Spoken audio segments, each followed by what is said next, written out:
Hello students, table पर रख दो चाहे क्लास, क्योंकि आ गई फिजिक्स वाली सारी क्लास। अब बेटा मुश्किल नहीं होगी जीने में, क्योंकि फिजिक्स बसेगी यार सीने में। इसी के साथ आज मैं क्या लेके आया हूं, आज एक नई क्लास। बेटा किस टॉपिक पर, देखो सबसे पहले ये समझो, मैंने जो आपको प्रीवियस वीडियोस में पढ़ाया है बेटा, वो किस पैटर्न पे हम पढ़ा रहे हैं। देखो बेटा, हम लोग NCERT के पैटर्न पे आपको पढ़ा रहे हैं, जिसमें बेटा जो चैप्टर फर्स्ट था आपका, जिसका नाम था स्थिर वैद्युतिकी। क्या था आपका? स्थिर वैद्युतिकी। बेटा हमें देखो, जिस पैटर्न पे हम पढ़ रहे हैं, सबसे पहले अगर हमारे दिमाग में पैटर्न क्लियर नहीं होगा कि हमें किस पैटर्न से स्टडी करनी है या किस पैटर्न से पढ़ना है, तो वो वीडियोस हमारे समझ में नहीं आती। हमें ये नहीं पता पड़ता चैप्टर क्या चल रहा है, हेडिंग क्या चल रही है। इस बात से कोई फर्क नहीं पड़ता, पर स्टार्टिंग में बेटा हमें समझना पड़ता है कि क्या चैप्टर है, क्या हमारी हेडिंग चल रही है। जैसे बेटा चैप्टर फर्स्ट को 3 पार्ट में मैंने आपको कराया है। पहला पार्ट, जो पहला पार्ट था मैंने आपको कराया वैद्युत आवेश के रूप में। दूसरा पार्ट कराया मैंने आपको वैद्युत क्षेत्र के रूप में। तीसरा हम क्या करेंगे, गॉस की प्रमेय। क्या? गॉस की प्रमेय के रूप में। देखो एक चैप्टर था बेटा, ये बहुत बड़ा था, एनसीईआरटी के अनुसार क्या था, बड़ा था। तो मैं जिस तरीके से कराता हूं, देखो बेटा हम एक संग बहुत बड़ी चीज ना तो याद ही कर पाते ना समझ पाते। मैं आपको अपना पर्सनल अनुभव बताता हूं। देखो जब मैं छोटा था बेटा, जब मैं इंग्लिश के बड़े बड़े क्वेश्चन होते थे, मेरे पे याद नहीं होते थे, तो मैं उन क्वेश्चनों को क्या करता था, छोटे छोटे पार्ट में, जैसे मान लो कोई बड़ा क्वेश्चन है तो हम क्या करते थे, उसको छोटे छोटे उसके पार्ट बनाते थे, उन पार्टों को हम अच्छे से पढ़ते थे, तो वो पूरा क्वेश्चन हमको एक क्रम से याद हो जाता था, एक सीरीज बनती थी क्रम से याद। इसीलिए बेटा इस बड़े चैप्टर के लिए कितने पार्ट करेंगे? 3। ये दोनों पार्ट बेटा 15 वीडियोस में, जो 15-16 जितनी भी हैं, उनमें अच्छे से हो चुके हैं। अब इसका ये वाला पार्ट बचा है बेटा, फिर इस पार्ट के बाद में इसकी न्यूमेरिकल लगाए जाएंगे। क्या न्यूमेरिकल? क्योंकि एनसीईआरटी में बेटा स्टार्टिंग के 10-15 न्यूमेरिकल हैं, वो ही यहीं पर है, बाकी सब गॉसियन पृष्ठ पर है, गॉस की प्रमेय पर है। हम इन्हें कब कर पाएंगे? जब हमें गॉस की प्रमेय हमने अच्छे से पढ़ रखी होगी बेटा, जब भी तो हम कर पाएंगे। अगर हमने अच्छे से नहीं पढ़ रखी होगी तो बिल्कुल भी नहीं होगा। तो आज ही क्लास स्टार्ट करते हैं बेटा इस वाले पार्ट से। इस वाले पार्ट से गॉस की प्रमेय से कैसे स्टार्ट करते हैं बेटा? यहां से हम एक हेडिंग बनाते हैं बेटा अच्छे से, गॉस की प्रमेय से। बेटा ये हम एक चैप्टर के रूप में लेके चलेंगे। किस रूप में? अनुसार चैप्टर 3 के रूप में। पर ये पार्ट तो उसी का है। अब इसको कैसे समझते हैं बेटा? इधर इस प्रमेय को समझने के लिए थोड़ा हमें बेसिक में जाना पड़ेगा। जैसे बेटा एक हेडिंग आपकी आती है, इसमें आवेश घनत्व, इसको बेटा इंग्लिश में कहते हैं चार्ज डेंसिटी। इसे क्या कहते हैं बेटा इंग्लिश में? Charge density. अब देखो इसका मतलब क्या होता है बेटा, सबसे पहले हमें यह पता होना चाहिए। देखो आवेश को साइड में कर दो। मैंने आपको क्या कहा था, किसी भी चीज को समझने के, पढ़ने के 2 तरीके होते हैं। पहला तरीका होता है बेटा अपनी भाषा में, दूसरा होता है फिर जो किताब हमसे कह रही है। स्टार्टिंग में पहले अगर हम अपनी भाषा में चीजों को समझ लेते हैं, हम समझ सकते हैं और समझा सकते हैं। एकदम किताब की भाषा रटने से कुछ नहीं होता बेटा। अब सबसे पहले बात आवेश को तो अब यहां से बिल्कुल हटाओ, चलो घनत्व की बात करते हैं, डेंसिटी। हमने जो अब तक घनत्व पढ़ा है बेटा, हमने क्या बेटा अब तक घनत्व पढ़ा है? घनत्व बराबर हमने पढ़ा है द्रव्यमान बटे आयतन। क्या पढ़ा है? द्रव्यमान बटे आयतन। अब तक हमने जितने घनत्व के बारे में पढ़ा है, चलो इसको भी हटा लो, चलो हटा देते हैं एक दिमाग से। अब घनत्व को हमें किसी को समझाना है बेटा। अब किसी व्यक्ति को हमें घनत्व के बारे में बताना, कैसे समझाएंगे? हम लोगों ने हिस्ट्री में, और जैसे हम एसएसटी पढ़ते हैं, या फिर हमने व्यवहारिक एक शब्द सुना होगा। क्या सुना होगा बेटा? जनसंख्या घनत्व।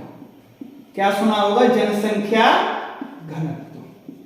ये शब्द हमने 100% सुना होगा। अब हमसे कोई मतलब पूछ ले, कैसे? देखो मैं आपको एक व्यवहारिकता में समझाने का प्रयास कर रहा हूं। अगर आपको व्यवहारिकता में समझ में आता है तो आप दूसरे को समझा सकते हो। देखो हर किसी को हम परिभाषा सुना नहीं सकते, कभी कभार एक्सप्लेन भी करना आना चाहिए। तो बेटा जनसंख्या घनत्व, तो इसका मतलब क्या होता है? किसी एक निश्चित दायरे में, क्या कह रहे हैं, निश्चित दायरे में रहने वाली जनसंख्या को हम जनसंख्या घनत्व कहते हैं। मैंने क्या कहा? एक निश्चित दायरा हो, कैसा भी, उसमें जो जनसंख्या रहेगी, जैसे आपने कोई भी निश्चित दायरा ले लिया, आयत के रूप में ले लो, वर्ग के रूप में ले लो, जहां पर हमारा क्या रहेगा, एक जनसंख्या रहेगी हमारी, उसे हम जनसंख्या घनत्व कहते हैं, या प्रति वर्ग किलोमीटर क्षेत्र में जितनी मेरी जनसंख्या विराजमान है या रहती है उसे जनसंख्या घनत्व कहूंगा। मतलब घनत्व से एक बात तो क्लियर है, संख्या की बात करेगा। अब बेटा इसी जगह जनसंख्या की जगह बस आवेश कर लो, किसी निश्चित क्षेत्र में या निश्चित इलाके में जितना आवेश होगा वो उसके आवेश घनत्व के रूप में होगा। अब इलाका बेटा हम तो निश्चित करेंगे नहीं, रेखीय भी हो सकता है, पृष्ठीय मतलब क्षेत्रफल में भी जनसंख्या रह सकती है, और वो आवेश रह सकता है, जनसंख्या से मैं आपको समझा रहा था, और आयतन में भी रह सकता है। तो इस प्रकार देखो निश्चित दायरे में जो आवेश रहेगा उसे तो मैंने चलो जनसंख्या, निश्चित दायरे में जो आवेश रहेगा मैं उसे आवेश घनत्व का रूप दूंगा, पर इसको समझूंगा कैसे, देखो 3 पार्ट बन जाते हैं इसके। इसका मतलब क्या हो गया, जो मेरा आवेश घनत्व बेटा वो 3 प्रकार का होता है। पहला प्रकार हो गया मेरा रेखीय आवेश घनत्व, क्या हो गया मेरा रेखीय आवेश घनत्व, इसे कहते हैं बेटा लीनियर चार्ज डेंसिटी। इसे क्या बोलेंगे बेटा, लीनियर चार्ज डेंसिटी। ये क्या होती है बेटा, इस बात को ध्यान से समझेंगे। घनत्व का तो मतलब हम संख्या से समझ गए, इसको देखो बेटा दिखाते हैं लैम्डा से, किससे, लैम्डा, इस साइन को लैम्डा कहते हैं। इसका बेटा फॉर्मूला होता है Q/N। मैं आपको एक बात बता रहा हूं, हमेशा परिभाषा को ही नहीं याद करा जाता, हम फॉर्मूले से ट्रांसफॉर्म कर सकते हैं परिभाषा में। बेटा रेखीय की बात हम लंबाई की कर रहे थे, तो हम लंबाई के रूप में समझ गए। हम हर जगह डिफाइन नहीं कर सकते इस चीज को, हम कितनी परिभाषा याद कर लेंगे, इतनी सारी परिभाषाएं होती हैं, या समझा जाएगा या उन्हें फॉर्मूलों के माध्यम से हम कर सकते हैं। तो नीचे वाली चीज को आप एकांक ले लो, क्या ले लो, हमेशा एकांक मानो। आपको ऐसा तरीका बता रहा हूं बेटा परिभाषा बनाने का, कभी दिक्कत नहीं आएगी। नीचे वाली चीज को एकांक ले लो, क्या ले लो, एकांक। अब मैं कहूं एकांक लंबाई, नीचे क्या है, लंबाई है, पक्की बात है, कोई दिक्कत नहीं। मैं कहूं एकांक लंबाई में रहने वाले या एकांक लंबाई में उपस्थित आवेश को रेखीय आवेश घनत्व कहते हैं। बात मेरी क्लियर, कोई समस्या है यहां तक? मैं कह रहा हूं एकांक लंबाई में उपस्थित आवेश को रेखीय आवेश घनत्व कहते हैं। यहां तक मेरी बात क्लियर है एकदम बढ़िया तरीके से। अब बेटा बात करें इसके मात्रक की, तो आप मात्रक को अच्छे से लिख सकते हो। क्या लिख सकते हो इसका मात्रक, आवेश का कूलाम, लंबाई का मीटर। मात्रक क्या हो गया, कूलाम पर मीटर। अब बात करें बेटा विमा की, हम विमा भी लिख सकते हैं इसकी, आवेश की विमा टी है, इसकी एल, तो ऊपर जाएगा L-1 टी। अब देखो हम किसी भी टॉपिक के बारे में पढ़ रहे हैं तो ढंग से समझें। सबसे पहले हमने क्या समझा कि एकांक लंबाई में मेरा जितना भी आवेश उपस्थित है उसे मैं रेखीय आवेश घनत्व कहूंगा। फॉर्मूला पढ़ लिया, मात्रक और विमा पढ़ ली, तो इस बात को हम अच्छे से लिख भी लेते हैं। देखो इसको हम थोड़ा रफ कर दे रहे हैं, अब तुम समझ तो क्या चैप्टर चल रहा है। इसको हम कैसे दिखा सकते हैं बेटा, एकांक लंबाई में उपस्थित आवेश को रेखीय आवेश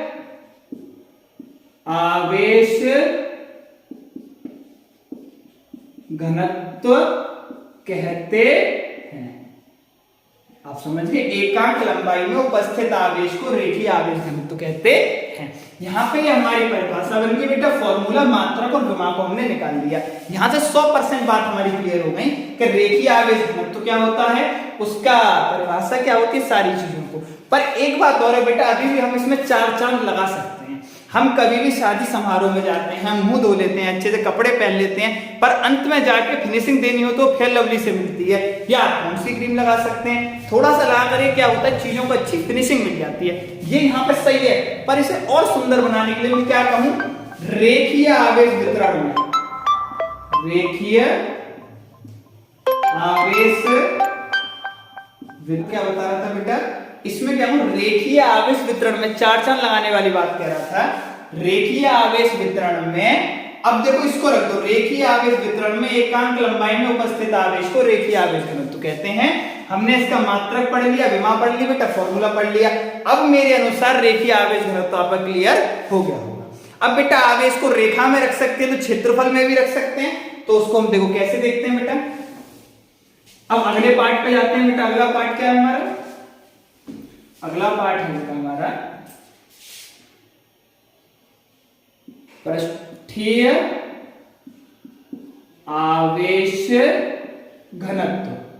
क्या है? पृष्ठीय आवेश घनत्व। इसे हम कहते हैं बेटा सरफेस चार्ज डेंसिटी। क्या कहते हैं बेटा? Surface charge density. अब हम समझ पा रहे होंगे बेटा, इसे दिखाते हैं सिग्मा से। इसे कहते हैं छोटा सिग्मा। क्या कहते हैं बेटा? सिग्मा से। एक सिग्मा आपने बेटा ये भी पढ़ा होगा, बड़ा सिग्मा, पर यहां पे क्या यूज हो रहा है बेटा? छोटा सिग्मा। सिग्मा बराबर हो गया बेटा, पृष्ठीय हो गया तो क्षेत्रफल में जाएगा। मैंने आपको एक बात बताई थी, पृष्ठीय आवेश घनत्व में क्षेत्रफल में रहता है। अब इसको एकांक ले लो। क्या ले लो? एकांक। सिंपल सी बात है मेरी। अब मैं यहां से अगर मैं इसको एकांक ले लूं तो मेरी परिभाषा क्या बनती है? इस वीडियो का बेटा तात्पर्य है कि प्रत्येक बच्चा जो इस वीडियो को देखने आ रहा है वो अपने आप से परिभाषा बनाना सीखे।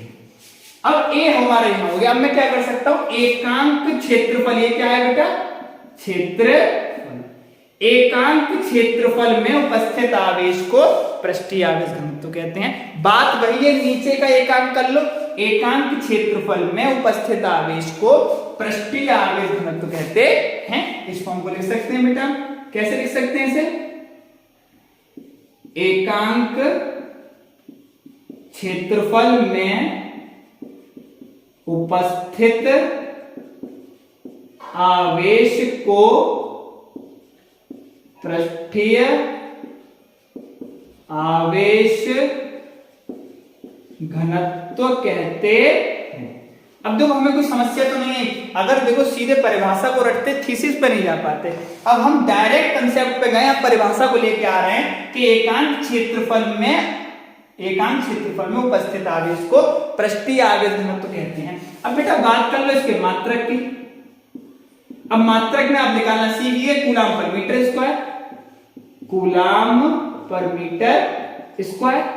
इसके बाद में क्या बात कर लेते हैं बेटा? विमा की। विमा। अब विमा इसकी क्या निकलेगी बेटा? नीचे L2 बनेगी, ऊपर T है तो L-2T है। अब देखो हमने इसके बारे में क्या क्या पढ़ लिया बेटा। सबसे पहले हमने क्या पढ़ा? इसका फॉर्मूला पढ़ा। फॉर्मूले के बाद में परिभाषा बनाना सीखी। परिभाषा के बाद में मात्रक और विमा पे हम लोग आ गए। अब इतनी बातें यदि हमारी क्लियर है तो हम समझ पा रहे हैं कि आवेश घनत्व रेखीय भी होता है, पृष्ठीय भी होता है। थोड़ा सा और चार चांद लगा दो। अगर मैं यहां पर इतनी बात कह दूं, पृष्ठीय आवेश वितरण में, क्या बात कह रहा हूं? पृष्ठीय आवेश वितरण में एकांक क्षेत्रफल में उपस्थित आवेश को पृष्ठीय आवेश घनत्व कहते हैं। क्या कह रहा हूं मैं? पृष्ठीय आवेश वितरण में एकांक क्षेत्रफल में मेरा जितना आवेश होगा तो पृष्ठीय आवेश घनत्व कहते हैं। अब हमारी बातें अच्छी तरीके से क्लियर हो गई। आप चाहे बेटा इसको उतार सकते हैं, इसका स्क्रीनशॉट ले सकते हैं। पॉइंट टू पॉइंट बात क्लियर करी जा रही है। आप अच्छे से उतार सकते हैं, इसका स्क्रीनशॉट ले सकते हैं। मैं रफ कर देता हूं बेटा, है ना? अच्छे से रफ कर दे रहे हैं, फिर आगे बढ़ते हैं। अब बात आते हैं थर्ड पार्ट की। लास्ट पार्ट है बेटा इसका। इस पार्ट को कहते हैं बेटा आयतन आवेश घनत्व। इसे कहेंगे हम volume charge density. Volume charge density बेटा इसको दिखाते हैं रो से। किससे? रो से। बेटा इसे रो बोलते हैं। इसके बहुत सारे बेटा रो को हम सिर्फ देखो, जब तक किसी चीज के बारे में पूरा विवरण ना दिया हो कभी भी हम उसकी तह तक नहीं पहुंच सकते। सेम यही कंडीशन बेटा इसकी है। रो को हम स्पेसिफिक रेजिस्टेंस भी कह देते हैं, विशिष्ट प्रतिरोध होता है, और भी सारी चीजें हैं। पर जब किसी रो दे रहा है तो पूरा विवरण दे, तभी आप कहेंगे कि ये आयतन आवेश घनत्व है। बेटा रो बराबर होता है Q/V। उसी तरीके से हम देखते हैं। ये क्या हो गया बेटा आपका आयतन। इसे क्या ले लो? एकांक। अब परिभाषा कैसे क्या बनी? एकांक आयतन में उपस्थित आवेश को, मैं बार बार कह रहा हूं समझो, एकांक आयतन में उपस्थित आवेश को आयतन आवेश घनत्व कहते हैं। एकांक आयतन में उपस्थित आवेश को आयतन आवेश घनत्व कहते हैं। इस बात को यदि कोई बच्चा समझ पा रहा है मुझे लिख सकते हैं बेटा, देखो एकांक आयतन में उपस्थित आवेश को आयतन आवेश घनत्व कहते हैं। ये बात एकदम क्लियर है बेटा, एकांक आयतन में उपस्थित आवेश को आयतन आवेश घनत्व कहते हैं। ये हमारी बात क्लियर हो पाई होगी आयतन आवेश घनत्व की। अब बेटा हम बात कर लो इसके मात्रक की। आप लोग जानते हो कूलाम, नीचे आयतन है तो मात्रक होता है मीटर क्यूब। अब विमा की बात कर ले तो बेटा नीचे से माइनस का 3 आएगा टी ए, ये तो हम निकालना सीख ही गए अच्छे से। वॉल्यूम है तो माइनस हो गया, क्षेत्रफल है तो मतलब माइनस का 2 था और रेखीय था तो माइनस का 1 था। अब हम कहां तक पहुंच गए, आयतन आवेश घनत्व तक।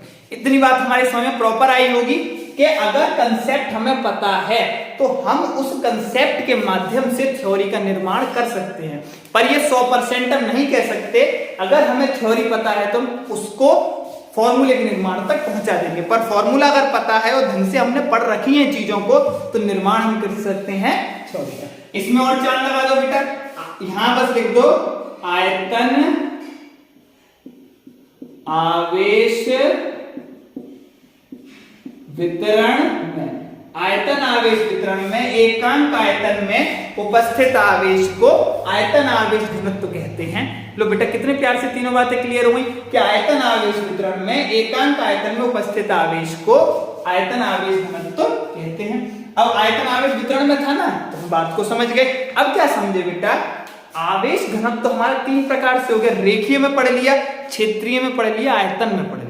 इस वीडियो का बेटा मेन टारगेट क्या था, आप फॉर्मूलाओं से क्या बनाना सीख पाओ, थ्योरी का निर्माण सीख पाओ। अगर ये क्लास एकदम आप अच्छे से करेंगे आपके समझ में क्लास आएगी। अगली क्लास में हम वैद्युत फ्लक्स को लेके आएंगे, उसके बारे में अगली क्लास बहुत अच्छी रहने वाली है। वैद्युत फ्लक्स आएगा, उसके बारे में और भी सारी चीजें आएंगी। पर इस क्लास को बेटा अच्छे से देखिए, अच्छे से पढ़िए, तीनों फॉर्मूले आपके क्लियर है। मेरे मुझे लगता है जिस हिसाब से मैंने कराया है हो गए होंगे, नहीं तो रिपीट करिए, क्लास को देखिए। नंबर मेंशन रहता ही, आप कभी भी इस चीज को मुझसे पूछ सकते हैं। इसी के साथ बेटा सेफ रहिए, सुरक्षित रहिए, पढ़िए।